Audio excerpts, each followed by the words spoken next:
Good, good afternoon, students. So, some of the concepts of soldering process we have already discussed. There, what principal methods of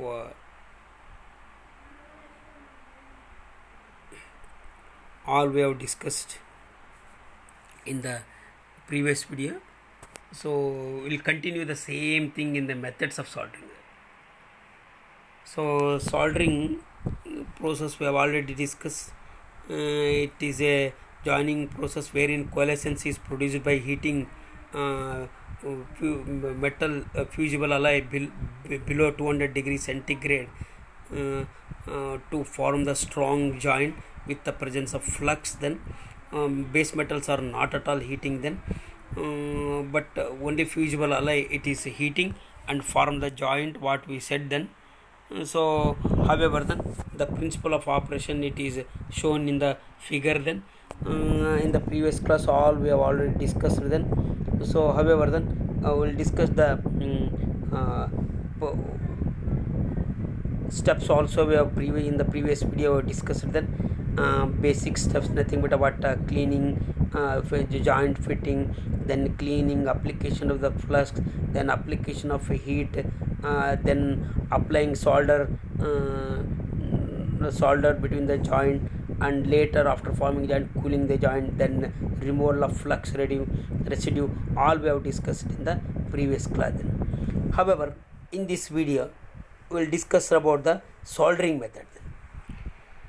The methods of soldering are using soldering iron, or torch soldering, or dip soldering, wave soldering, oven soldering, resistance soldering, induction soldering, and other soldering methods can also be used. But efficiently, all these methods are used in the industries. So, in the first process, then soldering iron, then the most used method of manual soldering is with the soldering iron, which is also known as soldering copper then, because it is fitted with a copper tip which may be heated electrically or by oil, coke or gas burners. The useful life of a copper tip can be lengthened by coating it with a solder wettable metal like iron, because the rate of dissolution of iron cooling in molten solder is substantially less than the rate of copper. The iron coating is also shows less wear, oxidation and pitting than uncoated copper.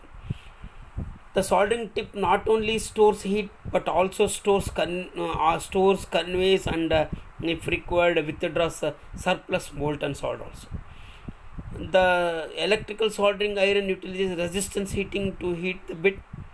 The copper bit it forms high resistance part of the electric unit. However, heating and brought near the fusible alloy in the vicinity of the joint, it soaks the water trickles of fusible solder metal in between the joint and form the joint strong in between the part. Then torch soldering, depending upon the temperature required, oxyacetylene or oxyacetylene torch can be used.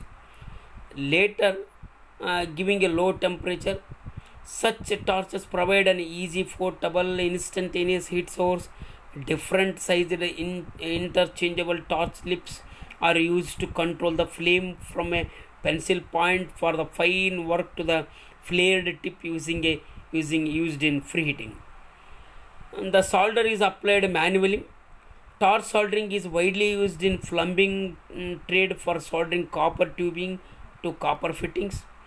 However, fusible alloy it is melted by using a flame, and it soaks trickles of fusible alloy metal in between the joint. That's it.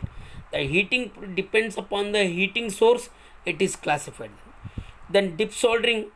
In this process, a bath of molten solder is kept at the desired temperature to provide adequate heat and soldered to the work to produce a solder joint.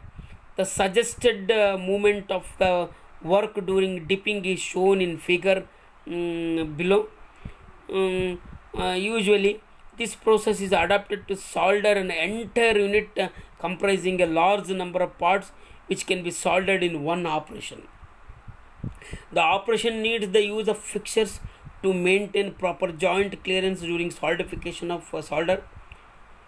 To avoid appreciable change in solder bath temperature, it is essential to use the bath of adequate size. Maybe depends upon the size of the work part, solder container may be used. However, the container consisting a molten solder and the joint held in a work holding device, it is made to dip in a molten solder, and after some time it coats and remove from the bath of tank and allow it to solidify. After solidification is a thin layer of the solder present in between the parts to be joined. Then wave soldering, it is a soldering process where work pieces are moved touching a wave of molten solder which is produced by pumping it through a narrow slot as shown in figure. Single, double and series of special waveforms may be produced to achieve the desired aim. In cascade soldering, the molten solder flows down through by gravity, and the work to be soldered moves in the opposite direction as shown in the below figure. The molten solder is returned by pumping to the upper reservoir. These methods are widely used in the electronic industry, particularly for production of electronic circuit boards. The circuit boards are assembled with various electronic components on them with the pigtails sticking through the circuit board and crimped over the printed metal circuit on the underside of the board. The boards are then placed over the molten solder tank, and the waves are a cascade action is produced. The waves to produced touch the metal circuit, and joint is to the pigtails of the electronic components. These are completely automatic process and produce high quality solder. You look at the picture then. So molten solder, it is waved over the work parts in a soldering tank, then soldering molten solder tank then. So however, it is limited for what electronic printed circuit board then, but use it for mass production, but the quality joint it may be able to form then. However, it is limited to the electronic circuit boards only. Then oven soldering. In oven soldering, it is normally seems like a old technique wherein the entire assembly is heated to the soldering temperature of about 45 to 60 degrees centigrade above the liquidus of the solder by placing it in an oven which is provided with a temperature control and a provision for touching atmosphere if required. The process is used only when a number of joints are to be produced and the assembly is complicated, making other methods of heating the joints impractical. For example, the production of automobile radiator cores, the parts are cleaned, fluxed and assembled with close tolerance, employing fixtures before they are placed in a oven for soldering. However, in between the joint fusible solder it is placed and place it in an oven, maintaining a required temperature, melts and soaks in between the joint and form the strong joint. Then resistance soldering. In resistance soldering, the heat is obtained from the resistance mainly of the workpiece. Workpiece electric current in a circuit. Alternatively, it comes from the internal resistance of probes, which in turn conduct it to the workpiece. This quickly produces a high heat. The current is introduced to the carbon blacks to avoid arcing and to ensure safety. The voltage is usually stepped down from the main supply to about 6 volts. The solder is applied. However, the resistance soldering means current it is applied, then they are providing a restriction for the flow of current and heat it is generated. That heat it is supplied to the fusible alloy and soaks in between the parts to be joined. That is exactly the principle. Resistance soldering, it is a common method of attaching lugs to welding cables and for manufacturing electrical machinery involving soldering joint. It is also used for soldering copper plumbing fittings. Then coming to the induction soldering, in this process then heat is obtained by induced current. The rate of heating depends upon the induced current flow while the distribution of heat in the workpiece. depends on the frequency. The higher frequency current generates localized current on the surface of the work part. Special features of induction soldering are a minimum oxidation of surface adjacent to the joint due to its localized heat formation, a good appearance and constantly high joint quality. This process lends itself to mechanization, so it is used mainly for large scale production of solder joints of comparatively simple design. Then for induction soldering of dissimilar parts, particularly for joints composed of both magnetic and non-magnetic materials, attention must be paid to proper design of induction coil in order to bring both parts to nearly the same temperature. Then, so in the induction soldering, then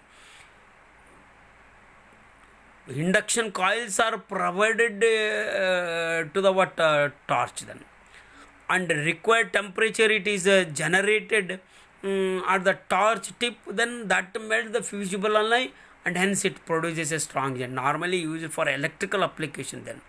Then other welding method, other soldering methods, there are several methods of soldering like infrared soldering, ultrasonic soldering, wipe soldering, sweat soldering, vacuum soldering, and so many other soldering process are used based on the application. All these are used. However, these are the important soldering methods that you have to concentrate. Then coming to the advantage of soldering, this can be operated at low temperature. Base metal does not melt.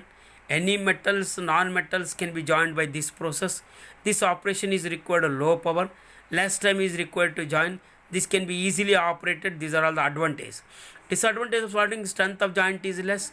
This is not useful when joint works under high temperature. It is not useful for long length welding. Heavy metals cannot be welded by this operation. There is a chance of toxic components at the fluxes due to flux reaction with the heat. Then these are all the advantages, disadvantages, and other important aspects we have already discussed. Then this what completes your soldering joint and gas welding. Then next in the next video class we'll discuss about the brazing and non-destructing method. Then however, try to concentrate over the topics discussed today. Then thank you. Then